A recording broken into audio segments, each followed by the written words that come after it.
Hello everyone, चलो आज बना लेते हैं स्प्रिंग रोल बनाने के लिए मैदा, पत्ता गोभी और दो तरीके की गाजर। अब चलो सबसे पहले मैदे का पैकेट ओपन करके अब मैं मेजरमेंट करके बताती हूँ। एक बॉल का मैं नाप रख रही हूँ। ये देखो, इस बॉल के बीच में जो मैं मैदा डाल रही हूँ इसी के नाप का इतना ही पानी इसके बीच में डलेगा, नहीं तो फिर ये बैटर ख़राब हो जाएगा। अब इस तरीके से देखो, मैं नाप कर एक कटोरी ये मैदे की डाल दी।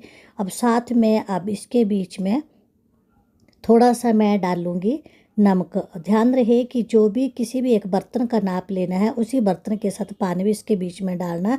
थोड़ा सा टेस्ट के अकॉर्डिंग नमक, और साथ में अब देखो ये नाप कर मैं पानी इसके बीच में डाल रही हूँ जिस बॉल के बीच में मैंने मैदा लिया था।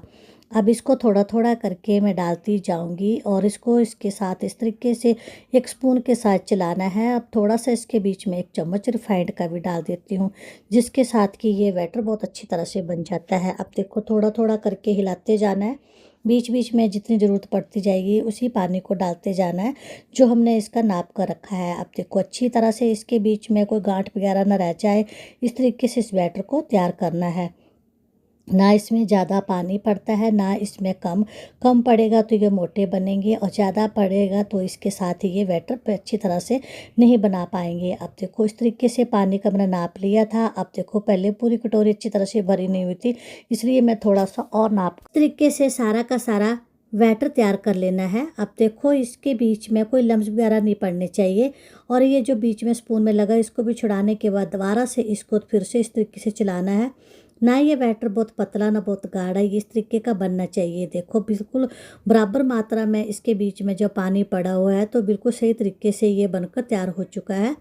अब चलो इसको मैं साइड में रख देती हूँ और अब मैं इसके बीच में जो स्टफिंग के लिए वेजिटेबल उसकी तैयारी कर लेती हूँ। अब ये जो पत्ता गोभी का जो फूल है इसको अब थोड़ा सा ही मैं बीच में डालूंगी, क्योंकि कटोरी के बीच में अब इसके बीच में स्टफिंग जब थोड़ी सी पड़ेगी। साथ में ये देखो दोनों तरीके की गाजर, इनको भी मैंने देखा इस तरीके से छोटे छोटे पीस कट करके चॉपर के बीच में डाल देती हूँ। थोड़ा सा इसके बीच में हरी मिर्च, नमक वगैरह सब कुछ डालने के बाद अब देखो इसको चॉपर के बीच में इस तरीके से ग्राइंड करूँगी कि ये बिल्कुल पतला ना हो जाए। और थोड़ा सा इसके बीच में चाट मसाला भी डाल दिया जिसके साथ कि और भी चटपटा बन जाता है। अब देखो सारा का सारा इस तरीके से तैयार हो चुका है स्टफिंग का सामान।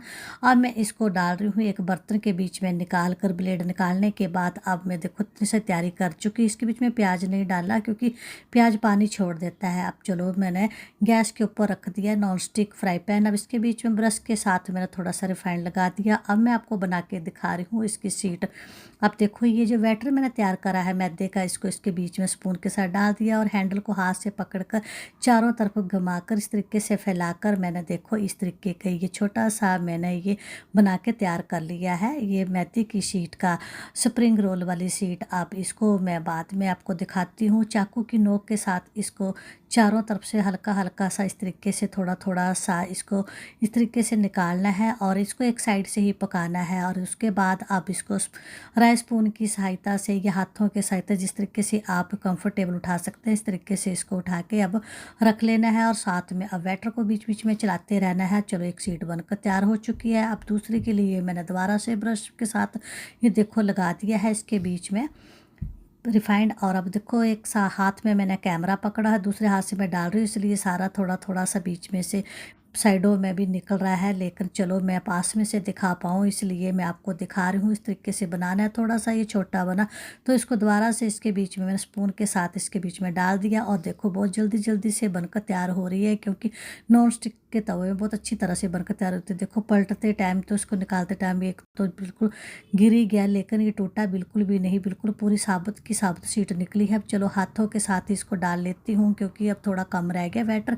तो अब इसको इस तरीके से जल्दी जल्दी से हम देखो सारी की सारी शीट बनाकर इसको तैयार करके रख लेते हैं।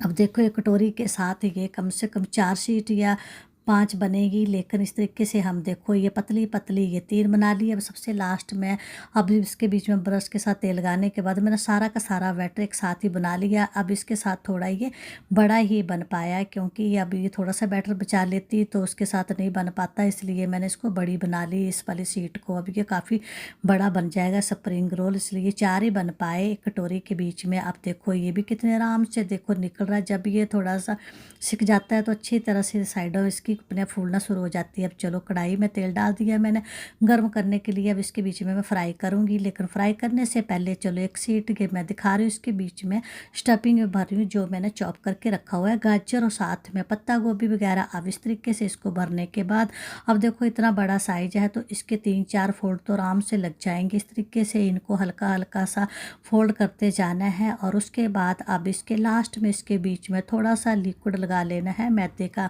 इसके साथ लगाने के साथ ये अच्छी तरह से चिपक जाता है, नहीं तो ये सारा छूट जाएगा और बाहर निकल जाएगा। अब इसके कोने भी तो पैक कर लेती हूँ, नहीं तो यहाँ से निकल जाएगी सारी स्टफिंग। इस तरीके से हल्का हल्का सा मैदा लगा के इसके दोनों कोने लो करने के बाद चलो उसके बाद अब कढ़ाई में जो फ्राई पैन में के साथ में मैंने ये कढ़ाई रखी हुई है, इसके बीच में तेल गर्म हो चुका है। रिफाइंड जो मैंने डाला इसके बीच में मैंने डाल दिया पकने के लिए।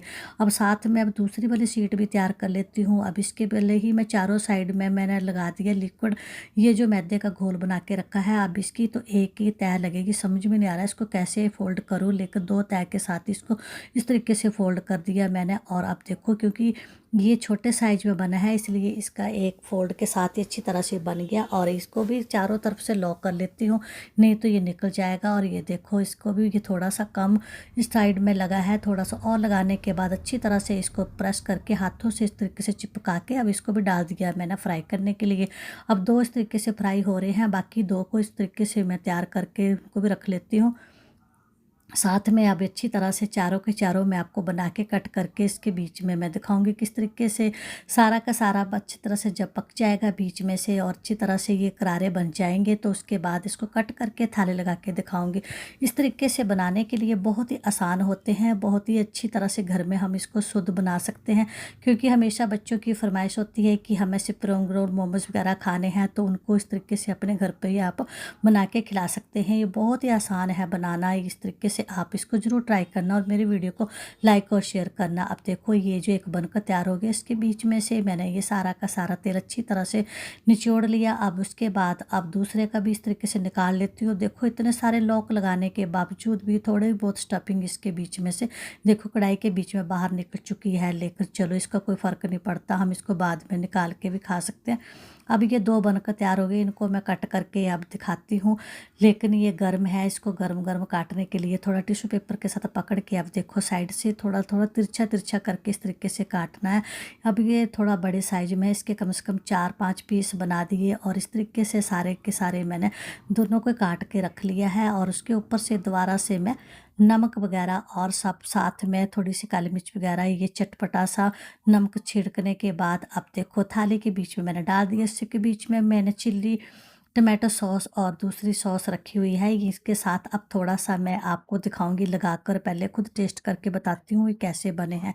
अब ये देखो ये अब एक उठा लिया मैंने, कितनी अच्छी तरह से क्रिस्पी बने हैं, और इसके बीच में टमाटो सॉस लगाकर ये सच में मज़ा ही आ गया, इतनी अच्छी तरह से बनाए हैं। आप इस तरीके से सच में बनाना, ये बहुत ही आसान है बनाने में, और घर में हम अपने आप अपने बच्चों को बहुत हेल्दी और बहुत शुद्ध खिला सकते हैं, क्योंकि ये बच्चों की हमेशा डिमांड होती है। तो बाहर से तो आजकल बहुत